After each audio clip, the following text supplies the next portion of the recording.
कांशीराम साहब ने सरकार गिराई 25 अगस्त 2003 को लखनऊ के अंबेडकर पार्क में जो रैली हुई थी, उन्होंने घोषणा की कि हम समर्थन वापस सरकार गिरा रहे हैं और भाजपा से अपना नाता तोड़ रहे हैं। और उस दिन उन्होंने मंच से ये घोषणा की थी, शायद अपनी ज़िंदगी में पहली बार एक बड़े मंच से उन्होंने घोषणा की थी कि मैं प्रधानमंत्री बनना चाहता हूँ। उसके बाद ये घटनाक्रम उसके ठीक 21वें दिन ब्रेन स्ट्रोक के नाम पर उनको नज़रबंद कर दिया गया मायावती द्वारा, और मायावती के साथ में जो भी ब्राह्मणवादी ताकतें थी उनके मिले जुले षड्यंत्र के तहत उनको बंद कर दिया गया, और जिसकी परिणति 2006 को हुई। 8 अक्टूबर 2006 को उनका कत्ल करके, उनका मर्डर करके मायावती का द्वारा ब्राह्मणवाद के सक्रिय सहयोग से कांशीराम जी का जो कत्ल किया गया, पूरा मसाला, उसका पूरी रिकॉर्डिंग, उसके पूरे तथ्य, सब कुछ वो मिश्रा तक और मिश्रा के माध्यम से ब्राह्मणवाद तक पहुंच चुके थे। और उस समय तक मायावती अब पूरी तरह हमारे शिकंजे में है। तब तक मायावती ऐसी हरकतें कर चुकी थी, इतनी ज़्यादा कर चुकी थी, और सारे सबूत अपने ब्राह्मणवाद के हाथ में दे चुकी थी मिश्रा के माध्यम से, कि उसके बाद जैसा उन्होंने चाहा उसको उन्होंने नचाया, और मायावती उस हिसाब से नाची। देश पर उनके सहयोग से कांशीराम जी का कत्ल किया, और उसका नतीजा ये हुआ कि मायावती पूरी तरीके से ब्राह्मणवाद के शिकंजे में फंस गई। अयोध्या में राम मंदिर का शिलान्यास हुआ, प्रधानमंत्री मोदी ने किया। मेरा ऐसा मानना है कि असली शिलान्यास तो 5 अगस्त को हुआ, तो प्रधानमंत्री नरेंद्र मोदी ने किया, लेकिन मेरा यह स्पष्ट मानना है कि राम मंदिर का या इस देश के अंदर जो एक मनुवादी व्यवस्था का जो है, उस मनुवादी तंत्र का शिलान्यास 8 अक्टूबर 2006 को हो गया था, जिस वक्त मायावती ने ब्राह्मणवाद के सहयोग से या ब्राह्मणवाद के निर्देश पर, वो मूर्खता हो मैं नहीं जानता, कांशीराम जी का कत्ल किया था। और ये बात मैं खुलेआम बोल रहा हूं, सालों से बोल रहा हूं, चुनौती के साथ बोल रहा हूं कि 8 साल हो गए हैं, अभी तक तो नहीं किया है, आगे करेगी तो देखेंगे, मैं पूरी तरह तैयार हूं। उसके बाद 2007 में सरकार बनी, मायावती बोलती है मिश्रा के लोगों ने सरकार बनाई, बहुजन समाज ने सरकार बनाई, जिस पे अल्टीमेटली चूंकि मायावती की गर्दन मिश्रा के हाथ में थी या ब्राह्मणवाद के हाथ में थी, तो वो सरकार जो 5 साल चली है, जानता हूं, मैंने खुद देखा है इस चीज को, वो पूरी सरकार जो है ब्राह्मणवाद द्वारा संचालित सरकार थी। मायावती की गर्दन पकड़ के बोला कि तू निकाल इनको, और मायावती ने निकाला, क्योंकि उस समय तक मायावती की पूरी गर्दन, चाहे वो कांशीराम जी की हत्या का मामला हो, फिर अंदर, और खूब धन की उगाही हुई, मायावती का खजाना भरा, उसके भाइयों भतीजों का, रिश्तेदार सारे लोग करोड़पति, अरबपति, खरबपति हुए, और सारे काले जो धन की जो भी फुटप्रिंट्स हैं, जो भी उसकी जो लकीरें हैं कि कहां से पैसा आया, किसके पास आया, वहां से कहां लगा, मिश्रा के पास, और मिश्रा के माध्यम से कांग्रेस और बीजेपी सबके पास पहुंचे। और उसके बाद वो नकेल जो है मायावती की नाक में फंस गई, इसके परिवार की नाक में फंस गई, और तब से ये मायावती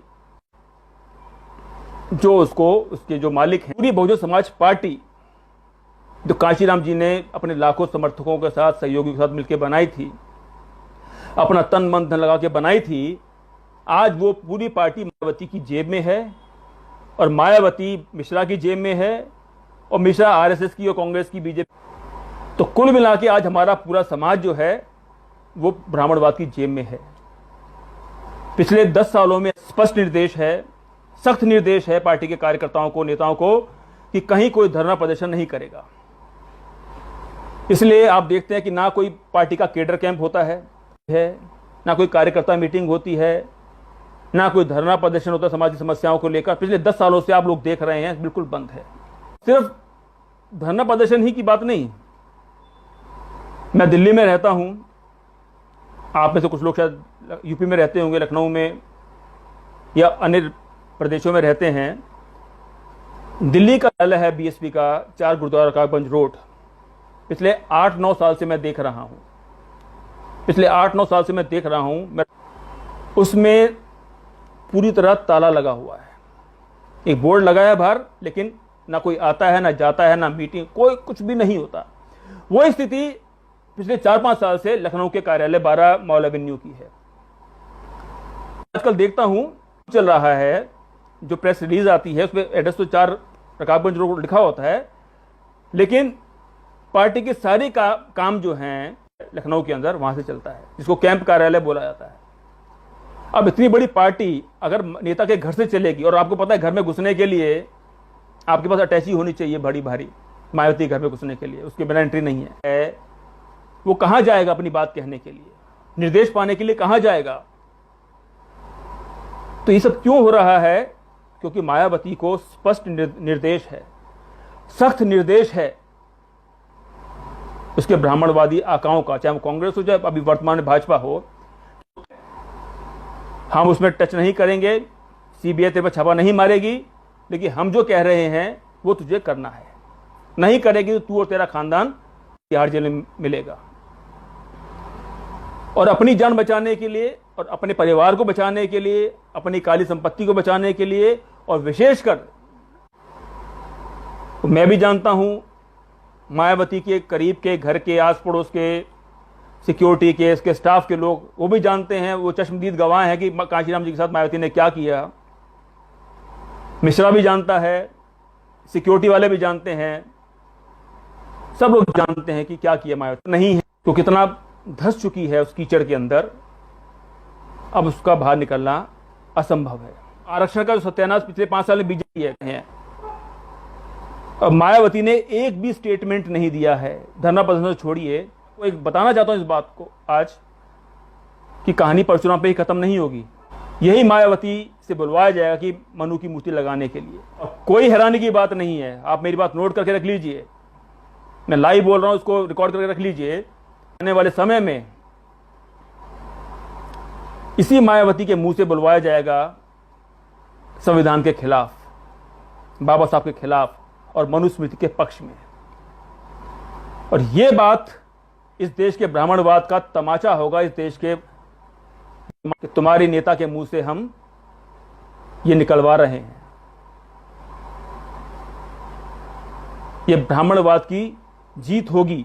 उस समय ब्राह्मणवाद ने जब देखा कि इसको कहां, इस चेन को कहां तोड़ा जाए, तो उनको मायावती नजर आई कि इसको बहुत जल्दी है पैसा कमाने की, इसको बहुत जल्दी है मुख्यमंत्री प्रधानमंत्री बनने की। और उसके बाद जो कुछ हुआ आप सब देख रहे हैं कि जो प्रधानमंत्री बनने का उसको झांसा दिया, ना वो ठिकाने लगाना है, इसने ठिकाने लगाया, और कांशीराम जी को ठिकाने लगाते लगाते खुद ठिकाने लग गई, और आज पूरे समाज को ठिकाने लगाने के कगार पर है। तो परशुराम की मूर्ति का मामला सिर्फ मूर्ति का मामला नहीं है कि मायावती ने बयान दे दिया कोई मूर्ति नहीं लगने वाली।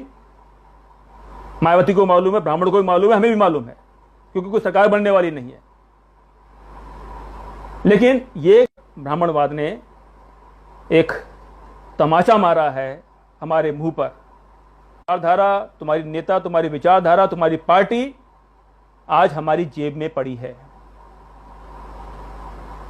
और उसको जेब में रखकर आज हमारा पूरा समाज असहाय हो चुका है। उनकी शिक्षा जा रही है, उनका आरक्षण जा रहा है, उन पर बेइज्जती हो रही है, और ये नेता घर में बैठकर, अपने महल में बैठकर सड़क पर पड़ा पिट रहा है, मर रहा है, मारा जा रहा है। और मुझे ऐसा लगता है लंबी गुलामी की श्रृंखला हमारे सामने खड़ी है अगर ऐसे ही चलता रहा तो। और अगर हमने इसका प्रतिकार या इसका विरोध नहीं किया तो। आप लोगों का बहुत बहुत धन्यवाद कि आप लोगों ने इतना गवर्नमेंट भेज रहे हैं, लाइक कर रहे हैं, शेयर कर रहे हैं, उनका भी मैं धन्यवाद करता हूं। और मैं चाहूँगा कि आप भी, अगर आपके मन में भी कोई निराशा है, तो उससे बाहर निकलकर उत्साह के साथ अपने महापुरुषों को याद के, उनके मिशन को याद करके, उस ऊर्जा को दोबारा इकट्ठा करके हमें इस परिस्थिति का मुकाबला करना है, और हम सबको मिलजुल कर आगे बढ़ना है। इसी के बाद धन्यवाद। जय भीम, जय भारत, जय कांशीराम।